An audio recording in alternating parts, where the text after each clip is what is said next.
సెగ. ఎందుకంటే పవన్ కళ్యాణ్ గారు ఖచ్చితంగా క్షమాపణ చెప్పే తీరాలంటున్నారు. ఆయన క్షమాపణ చెప్తే చచ్చిపోయిన వాళ్ళు బయటకు వస్తారా అంటున్నారు. ఇది ఇక్కడతోటే ఆగేలా లేదు. వర్మగారు నమస్తే. మిత్రులిద్దరికి కూడా నమస్కారాలు. వర్మగారు, ముక్కోటి ఏకాదశి సందర్భంగా ముక్కోటి ఆశలతో దేవదేవుని దర్శనం కోసం వెళ్ళిన భక్తుల ఆరుగురు మృతి చెందటం బాధాకరం. అందరూ కూడా కలత చెందారు. రాష్ట్రమే కన్నీరు పెట్టింది. ఈ పండుగ సమయంలో అలాంటి దుర్ఘటన దేవదేవుని కొండ కింద జరగటాన్ని దిగ్భ్రాంతికి గురి చేసింది.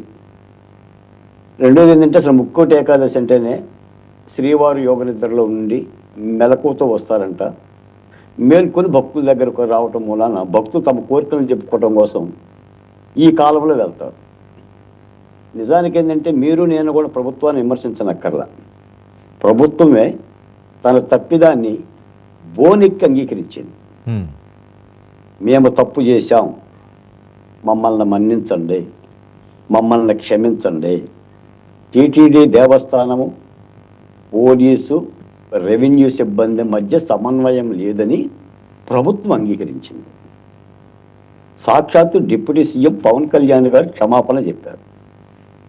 తనతో పాటు అందరూ చెప్పండి అని కూడా ఆయన చెప్తున్నాడు. చంద్రబాబు నాయుడు గారు సైతం మీటింగ్ పెట్టాడు. ఆ మీటింగ్లో చైర్మన్ గారు, ఈఓ గారు ముఖ్యమంత్రి ముందే వాదులాడుకున్నారు. అది కూడా బహిర్గతమైంది. ఈ దుర్ఘటనలో ఏదో కుట్ర కోణం ఉంది, విదేశీ హస్తం ఉంది, ప్రత్యర్థుల కుట్ర ఉంది, ఇలాంటి మాటలకి అర్థం లేదు. దానికి సంబంధించిన పరమార్థం లేదు. తప్పు చేసింది ఎవరన్నా ఎవరు చేసినా తప్పు జరిగింది అనేది ప్రభుత్వమే అంగీకరించింది. కాబట్టి ఇప్పుడు పవన్ కళ్యాణ్ గారు చైర్మన్ గారిని, ఈఓ గారిని, ఏఈఓ గారిని కూడా మీరు క్షమాపణ చెప్పండి, నేనే చెప్పాను అని అంటున్నారు. క్షమాపణ చెప్పండి అని అంటంలో తప్పు అయితే లేదు. కానీ క్షమాపణలు చెబితే పరిష్కారం అయ్యే సమస్యలు కావు ఇవి. మీరు పాలకులు, మీరు డిప్యూటీ సీఎం, మీకు చేత అయితే చర్యలు తీసేసుకోండి.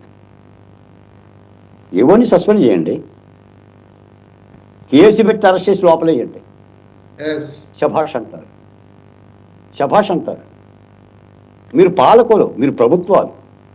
ఆరుగురు ప్రాణాలు పోయిన తర్వాత చర్యలు తీసుకోవటానికి ప్రజలు మిమ్మల్ని నిలబెట్టారు. మా క్షమాపణలు అక్కర్లా. ప్రజల క్షమాపణలు ఎందుకండి? ప్రాణాలే పోయినాక. ఏ కులం నేరస్తులు వెనక? నేరస్తులు వెనక కులం ఉండదు. ఏ కులం అడ్డుకుంటుంది? పట్టుకోండి.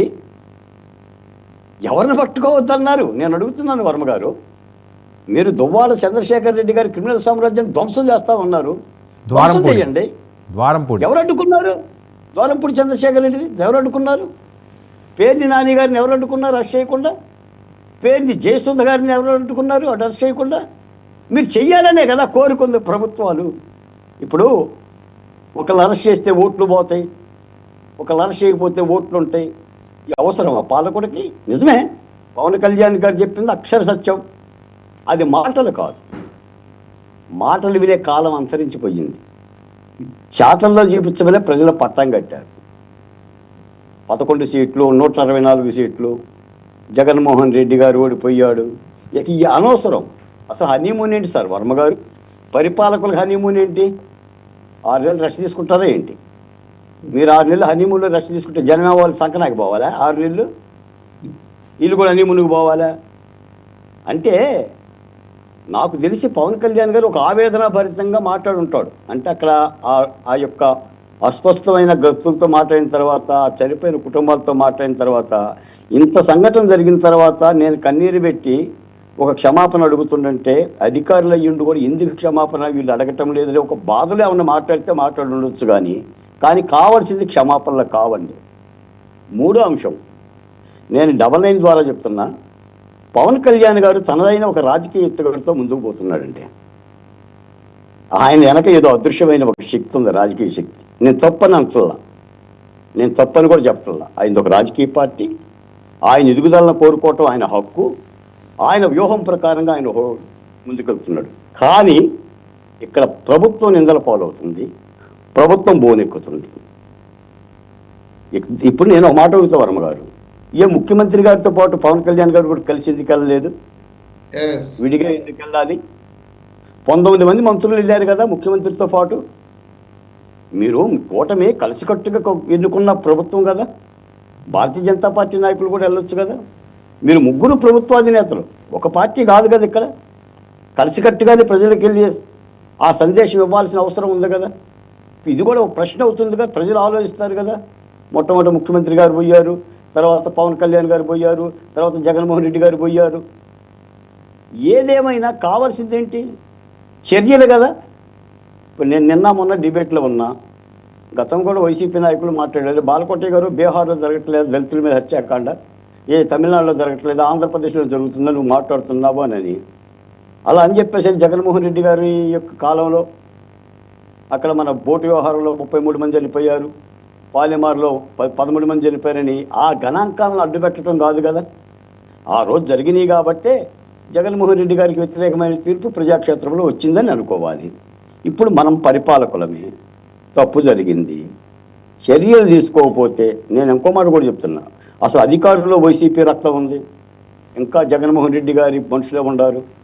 జగన్మోహన్ రెడ్డి గారి మనుషులు ఏం చేస్తున్నారు? మీరు పెడుతున్నారేంటి? కూర్చోబెట్టి తీసేయరా? జగన్మోహన్ రెడ్డి గారి రక్తం ఉండటం ఏంటండి అధికారుల్లో? ఊస్టింగ్ ఏజెండే. ఇప్పుడు కుక్క నొప్పాలా, కుక్క తోక నొప్పాలా? వై? ఒక బాధాకరమైన విషయం ఈరోజు ప్రజలు ఆలోచిస్తున్నారు. దేవదేవుని సమక్షంలో 6 ప్రాణాలు పోయినా 10 కోట్ల మంది తెలుగు ప్రజలు ఆలోచిస్తున్నారు ప్రపంచవ్యాప్తంగా.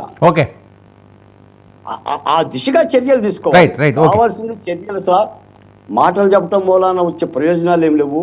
ప్రభుత్వాన్ని మేము కోరుకుంటున్నా, ప్రజలు కోరుకుంటున్నా కూడా సత్వర చర్యలు తీసుకొని పరిపాలన ఖచ్చితమైన గాడిలో పెట్టాలి. ఓకే వివేక్, ఎలా చూడాలి? పవన్ కళ్యాణ్ గారు చాలా ఆవేదన